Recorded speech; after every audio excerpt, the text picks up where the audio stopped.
বাংলাদেশ সীমান্তবর্তী কুশিয়ারকুল গ্রামের দরিদ্র কৃষকের 6টি মহিষ বাংলাদেশে পাচার।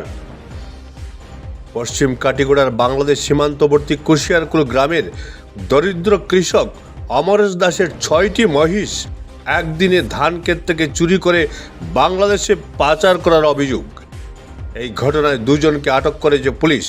এদিকে 7 দিন আগে এই ঘটনার পর পার্শ্ববর্তী গ্রামের জালাল এবং আফজল নামের 2 ব্যক্তি অমরেশকে থানায় এফআইআর করতে বাধা দেয় বলে অভিযোগ।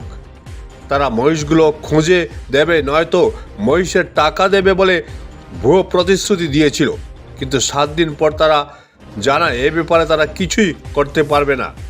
পুলিশ এই 2 ব্যক্তির বিরুদ্ধে কোনো ব্যবস্থা নিচ্ছে না কেন, এ নিয়ে ক্ষোভ দেখা দিয়েছে এলাকায়। শীঘ্রই তাদের বিরুদ্ধে ব্যবস্থা নেওয়ার দাবি উঠেছে। আচ্ছা, আপনার নাম? অমরেশ দাস। আচ্ছা, কি হয়েছে ঘটনাটা কোনছেন? গত মাসের 21 তারিখ আমার 6টা মহিষ খেতত আসলাম, ওখান থেকে চুরের দল খেদাইয়া নিছে কি রংপুর দিকে নিয়া এটারে বাংলাদেশ পাচার করে দিছে। আমি বহুত দৌড়ঝাঁপ করলাম, করিয়া বসের কোনো ব্যবস্থা পাইলাম না। কিছু মানুষ চক্র জলাল আর আফজল তারা 2 জনে কইল আমরা তুমি মহিষ পাইবাই না তুমি টাকা পাইবাই, তুমি কেস করিও না, ইয়র দ্বারস্থ হইও না, থানার দ্বারস্থ হইও না, তোমার দিমু। গত 6-7 দিন পরে তারা কয় আমরা কিচ্ছু জানি না, আমরা পারতাম না। আমার 6টা বই তারা লইয়া গেছে। জলাল আর আফজল কোনখানের মানুষ? ওই তারাপুরের মানুষ, তারাপুর। আচ্ছা, তারপরে তো আর দিলা না। এরপরে আমি থানা দ্বারস্থ হইলাম। ওখানে আমি এসপি সাহেব করেছে অনুরোধ করিয়ার আমার বয়স যদি আমি না পাই বা আমার এটা সুবিচার পাই না, এরারে যদি জলাল দে আর আফজল দে যদি আওতার ভিতরে আনা না হয় তো আমি আত্মহত্যা করব।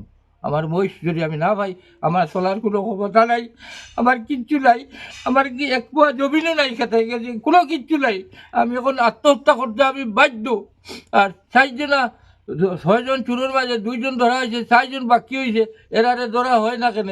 জলাল দে আর আফজল দে আওতার ভিতরে আনা হোক, এরারে তদন্ত করিয়া ধরাও, না ধরলে আবার তোর উপায় নাই, আমার কোনো কিচ্ছু নাই, এক পোয়া জমিও নাই। Bureau report, Barak vision.